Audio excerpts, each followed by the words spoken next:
Fresh Air Catalyst is one of my favorite builds for Elementalist in World vs. World because of its simple but fast-paced combos, and not too recently, but since the last time I made a video on it, there were some changes to the Sphere Specialist trait, which makes it much more powerful.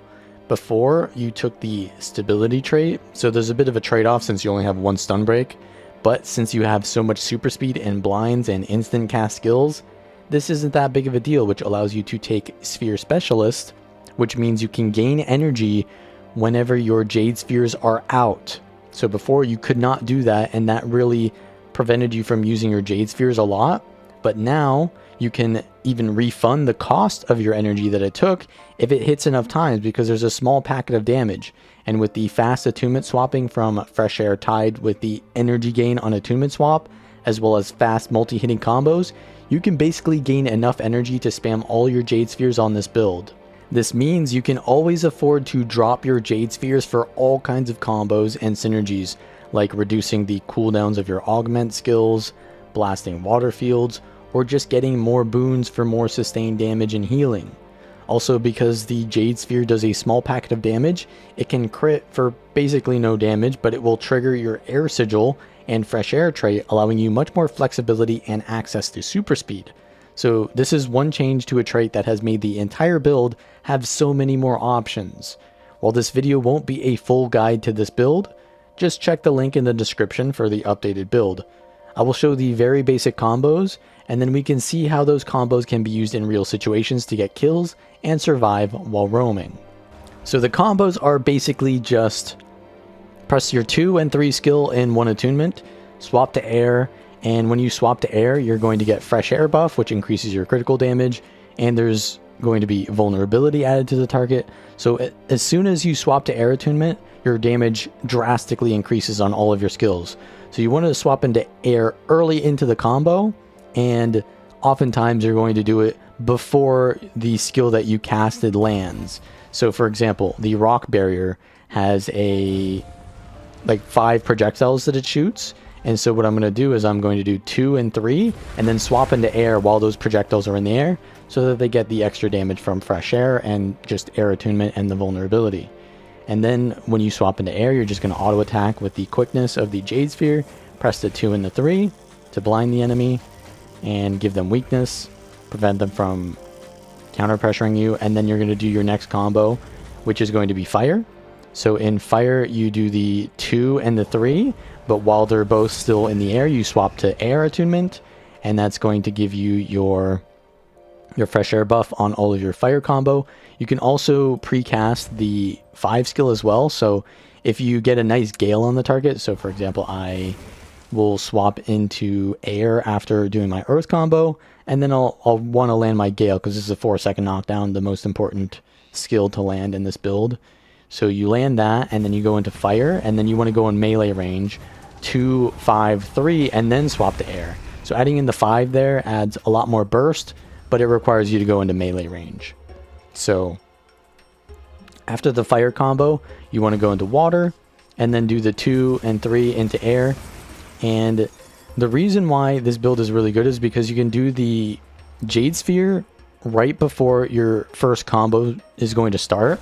And this basically gives you your Fresh Air. So I'm going to do my combo, and even if the combo isn't landing yet, I know that my air attunement is going to come off cooldown to ensure that I can swap into it sooner, rather than having to swap into it after my combo is already landing, which is going to delay swapping into air attunement. So getting those Jade Spheres off sooner is going to just give you the boons, but it's also going to hit the target and crit them and allow you to swap into Fresh Air. And that's pretty much the build. You're just pressing 2, 3, Jade Sphere into air attunement, 2, 3, and just repeat in another attunement. So here is a Condi Herald, which is a pretty decent matchup for me. If I get caught by them and get a lot of conditions on me, I still have a decent amount of cleanse, but I generally want to keep my distance with super speed. So in all of these fights against melee classes or tanky bruisers, I don't want to trade damage with them. I want to just do my damage to them without getting hit back, and that requires good positioning, so using super speed often. And also the resistance that I get from the earth too is really helpful to not get chilled, because chill is one of the biggest counters to elementalists. So there's a lot of resistance on this build as well, because the earth Jade Sphere gives you resistance. So here I use the elemental celerity because I know that basically every kill that you want to go for is baiting out their stun breaks, and then as soon as they have no more stun breaks, you want to go for the Gale into your fire burst because that's your biggest damaging combo. And so all revenants, basically you know what stun breaks they have because they all have the same skill. So what I do against this Herald is as soon as I know it's time to go for the kill, I use elemental celerity. Even though my skills were coming off cooldown in like a few seconds, I do it anyways because I want to do it right now. And so I go for the Gale into the fire combo here. Fire 2, fire 3, swap into air, and we get them down. That was not the cleanest combo, to be honest, but we still got them down. And I'm going to heal and just use all of my burst on the down body to finish them off. And now we've got a Condi Druid in this situation, which is not the hardest matchup for this build, to be honest. I feel like Condi Druid beats probably 95% of builds, but my build has a lot of range damage, so it doesn't need to get close necessarily. And so I think I can win this matchup pretty easily. It's not a difficult matchup here. So we're going to block, get the Gale there, do our fire combo, but they have the stun break for it. So as you can see, baiting out the stun breaks is important, but sometimes you have to use your combos to get out their stun breaks. So we're using the water from afar. We can use the water there to get the combo from going into earth and blasting it. I get resistance from the earth too. They're in stealth, so I use swirling winds when they go into stealth, because as a Condi Druid, they're going to generally use the short bow to stun me, and when they come from stealth, I can't see the animation, so that's a really nice time to use the swirling winds. So right there, I use the elemental celerity again, because I want to finish them off with my Gale. So you've got two choices, right? You've got the Gale to land your damage, or you've got the fire attunement to just do more damage. And generally against classes that are really tanky, giving them the option to use their skills is going to allow them more survivability, whereas stunning them is going to not do as much damage, but it's going to prevent them from sustaining themselves. So I've chosen in both these situations to use elemental celerity on my air attunement instead of on fire. Whereas if I was going against maybe a class with a lot of stun breaks, where my Gale wouldn't be as useful even if I got two of them, then I wouldn't do it. But in this situation, I'm going to miss the Gale anyways, so it doesn't pan out. I'm going to do the fire burst anyways. They dodge some of it, but not all of it. And I'm going to block in my earth sphere here to get reduced cooldown on it, so it's only a 20-second. And right here, I'm using the water Jade Sphere with the Comet, and Comet is a blast finisher. Now, I don't actually need to do this because I'm at full health anyways, but what I'm doing is I'm moving into melee range of them so that the Comet hits the Druid while they're next to me, because it will create the blast finisher next to the target, so it'll be next to me in the water field, so it'll heal me with the blast finisher. So if I do that at range, it won't heal me, but if I do it in melee, it will heal me. So the Comet goes down and it gives me area healing.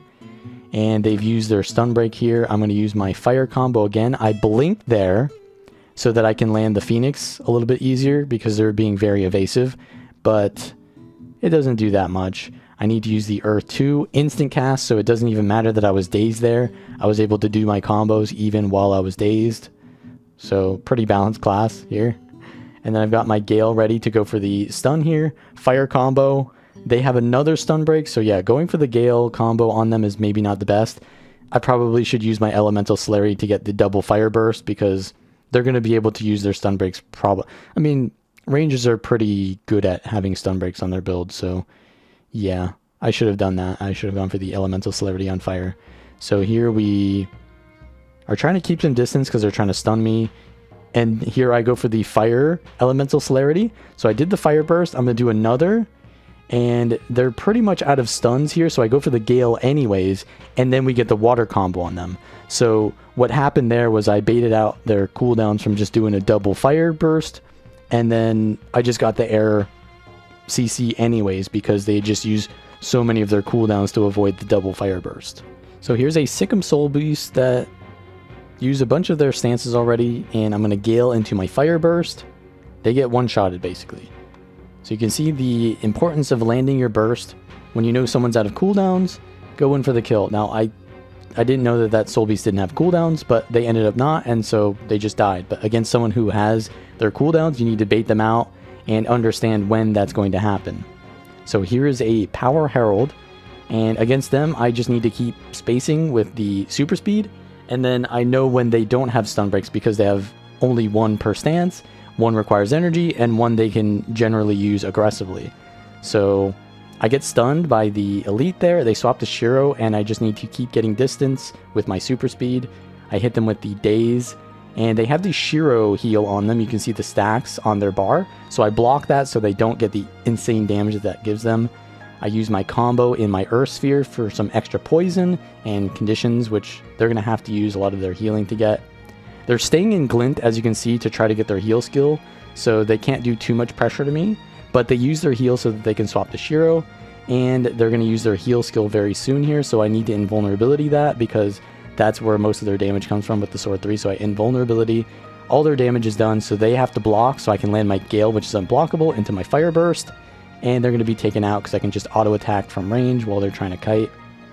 And that's pretty much how you're going to be killing a lot of the classes in this build, is just baiting out their cooldowns, understanding those windows, and then bursting them. So here is a Power Mirage, which is probably one of the harder matchups because Mesmers in general just counter elementalists, but also this one has a lot of engage potential, which makes it hard for me to keep distance.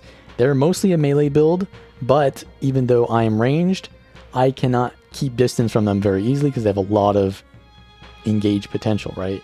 So they get their Spear Burst on me, I get interrupted in my heal, so I'm really far behind in this matchup already. I do a little bit of a burst from my Earth 4 into the water field, but I wasn't able to use my heal skill, so we're a little bit far behind on the sustain rotation. I hit the clones here with my skills to get them off me so that they can't shatter me as well. And I use my elite skill, even though I didn't need to use it there, just for the block. So I'm kind of desperate to survive right now. I use my block, and it blocks nothing, so I'm even further behind. I blink out because they just jumped on me, so they're about to use their burst. I cleave out their clones with my Shatterstone, and they're engaging again, so I use the super speed, change directions, but I'm getting CC'd, so I have to use my stun break, which is also stability. And so now I don't have stability, I don't have my heal skill, so I'm just using my Jade Sphere on the clones there to keep up my air attunement, to keep getting super speed to get out of range. I had a couple more seconds on my water Jade Sphere there, so I just used the heal skill early because it's basically the same thing if you have to wait to use it, or you don't wait but you don't get the cooldown reduction.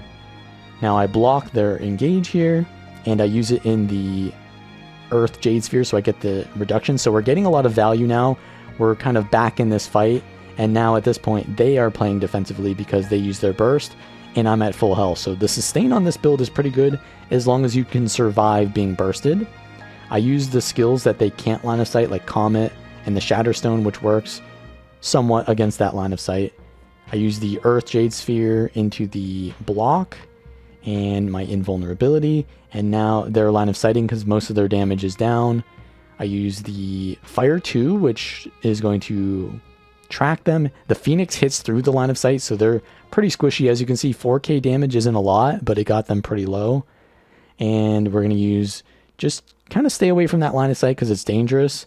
As soon as I go near it, I block to try to bait them out. They're trying to bait me in, and it's kind of doing well because I have to pressure them, but I also don't want to go near the line of sight because they can manipulate me and my positioning to get near them. So it's a bit of a situation here. Now, what I do here is the Earth Jade Sphere is I believe it's a poison field, and the Earth 4 is a blast. So what I did was I tried to immediately put weakness on them because a poison field plus blast is equal to a weakness combo finisher, and that would prevent them from bursting me here. And it didn't get a weakness on them, I believe, because they cleansed it or they dodged it, but that was one way that I can kind of like bait them out, is to put weakness on them while taking their bait, basically. So we get a decent amount of damage on them though, because we're constantly using super speed and the Fire 2. They didn't dodge that because they must be low on dodges, so I know that I need to play very aggressively, which is kind of risky because I'm going into their melee range because they're line of sighting me. But now they realize that I'm playing so aggressively, they need to run. They have distortion there, but not a lot of it because they're out of clones because they're so pressured. So we're going to use our heal skill here just to make sure that they don't have any funny business and one-shot me. And then I'm going to try to finish them off. I use my elite in the earth just so I can get extra barrier and resistance. And then I use the air to get super speed and chase them, quickness, and finish them off by just auto attacking, which is the most reliable damage. So here's a situation where I see one of my teammates is being chased off in the distance by 3 players. It looks like a Willbender, an Untamed, and a Scrapper. So I want to peel for them by giving them the projectile block of the Swirling Winds, and then giving them the Jade Sphere in Earth, which gives them resistance and protection, if possible. And then just spamming blind with my air attunement, and trying to get a burst on someone so I can peel them off of my teammate, maybe get the aggro on me, or just kill one of them. So I do the double fire burst on the Scrapper, but it looks like they're a healer, so I immediately swap to the Untamed, which is already low. But the Willbender's on me, so I have to use the heal skill and the Water Jade Sphere, and now I've got the aggro off of my teammates, so this is pretty good for them.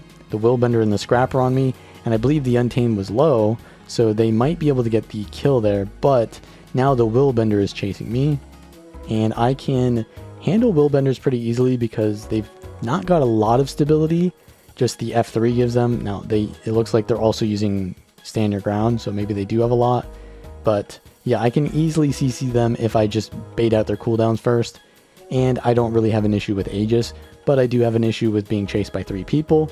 So what I'm going to do is I'm going to keep spamming my Jade Spheres behind me while they're chasing me, and that'll give me the fresh air proc even while they're not even close to me, so I can keep getting the super speed from swapping into air attunement and just swapping into water, as you can see, using the Jade Sphere, swap into air, get the super speed, go into fire, use the Jade Sphere, swap into air, get the super speed. And that gives me a lot of potential to split the enemy and create more even situations where I can actually get a kill. So now the Willbender is really far in front of his team. They do have their stability or stun break still. I'm going to use the celerity to get a second fire burst, but it looks like they are getting a little bit of support from their teammate. And I'm just going to chase because they're split up. I use my water burst while they're dazed. It looks like they had no more dodges left, and we're going to land the water trident, get stability, and get the stomp there. I see a core NG with rifle, so that's a lot of CC. And I swap to it looks like the healer Scrapper here, and I put up these Swirling Winds, but I get pulled by the Scrapper's toolkit. So I was kind of tunnel visioning there because I wanted to go for the Scrapper, and I put up these Swirling Winds so I didn't have to think about all the projectiles being spammed at me from behind, but I forgot about the unblockable pull from the magnet, and then I just get CC'd to death because I don't have any stun breaks left because I use them to get the stomp. Now here's a Fire Weaver, which is a pretty difficult matchup because they give out passive burning often, because whenever I hit them when they have Fire Aura, which they gain pretty much almost permanently, I will burn myself, and my Jade Spheres will constantly trigger that. So I need really good sustain as well as keeping my spacing with the super speed. And then I also need to get the kill, and they have a lot of evades, so I can't just spam my burst off of nothing. I have to time it in between their dodges, or I need to land my Gale when they don't have their stun break. So I Gale there, knock them down. They don't take too much damage though because I didn't have my fire burst up. I only hit them with the water one. And they have protection because that's going to be, I think they get it every time they use a stance, so it's going to be up pretty much most of the time. So we're trying to kite with super speed, do the fire burst from behind, but look, they just dodge it because I didn't have anything to bait out their dodges beforehand. So I'm just trying to use the water, they evade. Now I'm using my block while they're in fire attunement because that's where most of their damage is. And I'm going to do a quick little burst in between their dodges. I try to knock them down, but I actually used it into their armor of earth. So I just basically wasted my Gale because I wasn't watching their buffs. So we're going to put down the quickness here, try to get a combo off. I need to cleanse, but I'm going to wait it out instead with the invulnerability since they're in fire attunement anyways. I'll just avoid getting more fire application on me. Then I'm going to land my burst while they're in the fire 2 animation. Doesn't do much because they had a bunch of barrier. And then I take a ton of damage, So I'm really low. I use my heal rotation, and I'm going to use the water 2 to chill them again with the water 4. They dodge a lot, so I'm going to go in for my Gale into the fire burst, but now they have their stun break, so they're going to go into fire. I need to block while they're in fire and pulsing the damage around them. I don't want to use the cleanse yet. Now I do, that they put a little bit of condies on me. And I do my water burst, not a lot of damage. I can do my fire burst, but it's a bunch of those skills are on cooldown because I'm trying to do so much damage and it's not really sticking. So we're going to go invulnerable here to avoid their pulsing damage. I don't have any dodges, so I have to use the barrier there. And I don't go for the extra cooldown reduction on my heal because I'm just trying to play aggressively. I do the fire burst, but they dodge it even though I blink to try to make it less of a tell to it because the Phoenix generally comes out later. So I poured it in to get it sooner, but that wasn't great. They do take a bit of damage here from the Earth Burst, though. They didn't dodge that. They do dodge the Dragon's Tooth. They poured on me, knocked me up, and now I'm forced to use my... So I swapped out of water there early, which is a mistake because I want to use the water Jade Sphere. But I'm just using super speed. I get the Gale here into the Fire Burst, though, because we know that the Armor of Earth is on cooldown, because Gale is a lower cooldown than Armor of Earth. And we're able to get the kill at the last second there. So this is a larger scale fight where I can't focus one target as easily, so I need to be doing AoE damage, and how I do that is by just basically doing my combos, but trying to hit targets that are further in than on the edge, because when I hit a target with my Air 1, it actually pierces and hits all the enemies in between me and my target, so I can do a little bit more damage. But also in these fights, I can hit people who are by themselves, but generally when you've got minstrels on the other team, it's going to be hard to kill people isolated because you're just going to stack together, which makes it pretty much impossible to play anything besides like a meta DPS that's just stripping boons.